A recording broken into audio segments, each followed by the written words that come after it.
Good morning, children. Today, on the 13th day of August, I, Anita, your facilitator in learning English, welcome you again to yet another online learning session. Dear students, let me take you to the island town of Rameswaram, which comes under the jurisdiction of the state of Tamil Nadu in South India.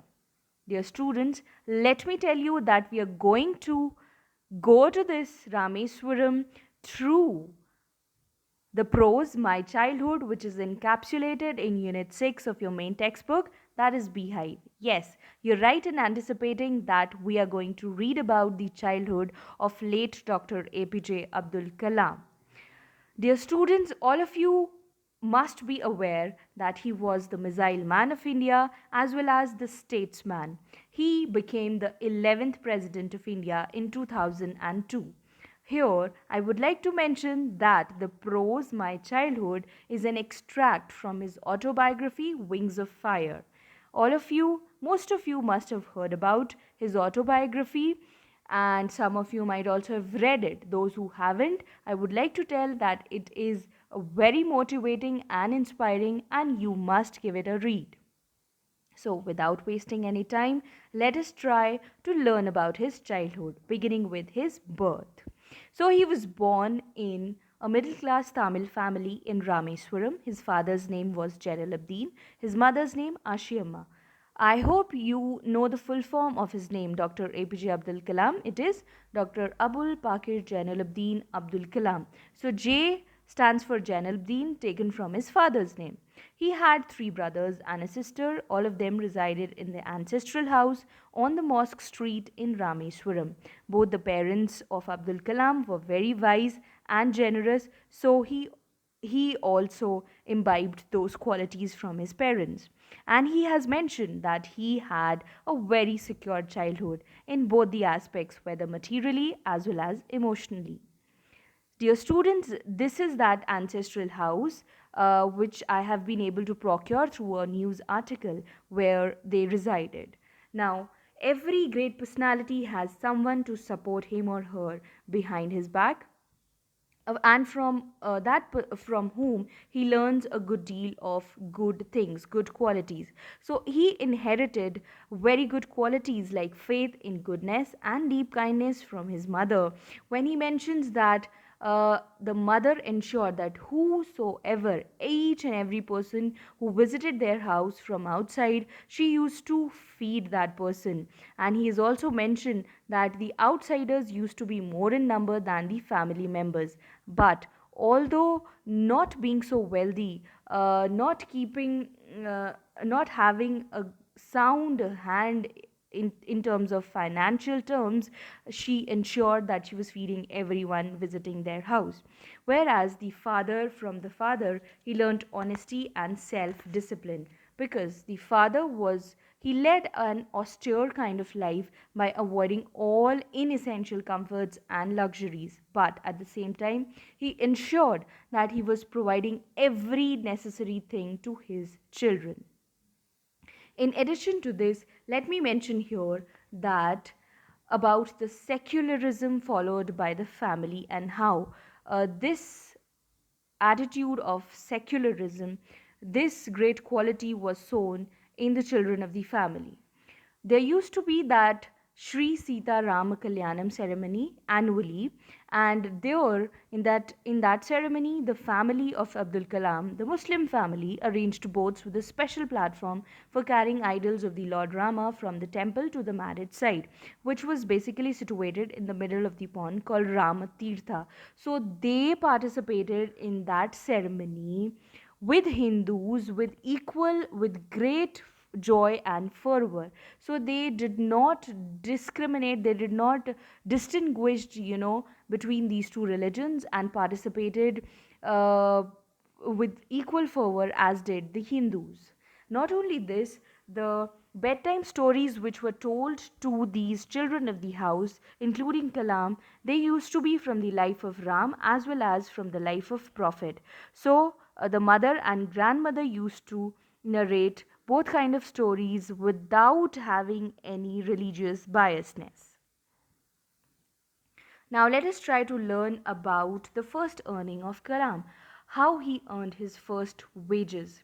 So, one of the consequences which was felt in Rameswaram was that the consequences of Second World War, which was felt in Rameswaram, was that the train halt at Rameswaram station was suspended, and the cousin of Kalam, Samsuddin, he used to distribute newspapers in Rameswaram. But this time it was difficult because this train was not going to stop there.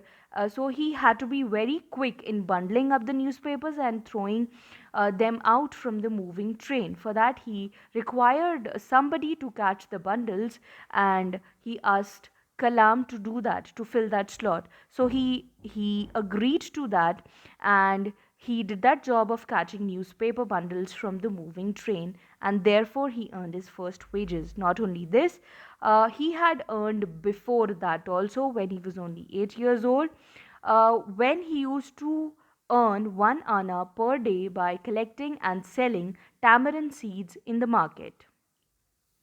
Now, moving ahead, let us try to know more about his childhood when he was in his school.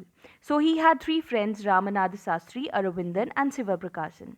One incident happened when he was in class 5th in Rameswaram Elementary School. A new teacher came to the school and he saw a Hindu and a Muslim students sitting together, and the Hindu student was none other than Ramanatha Sastri, the son of the high priest of Rameswaram temple, Lakshmana Sastri. And the Muslim student was Kalam himself. When he saw the two students sitting together, a Hindu and a Muslim, he immediately asked the Muslim student to get up and sit on the very last bench.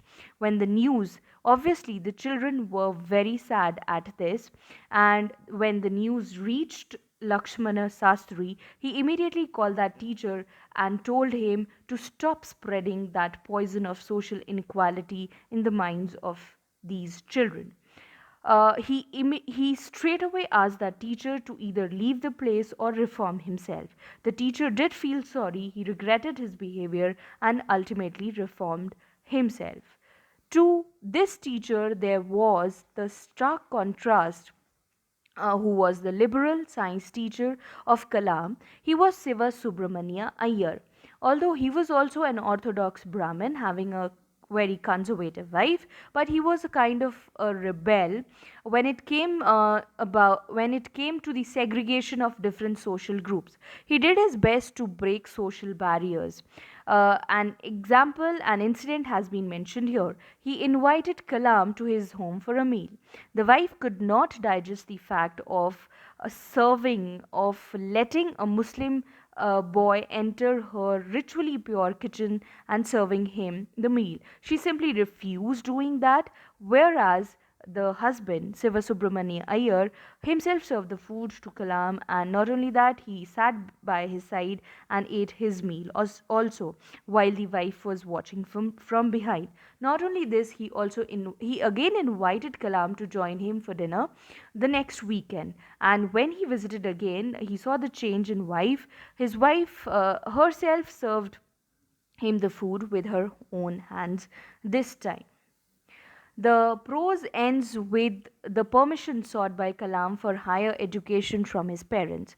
By this time, the Second World War was also over. So he felt the need to leave Rameswaram and study at the district headquarters in Ramanathpuram in that city.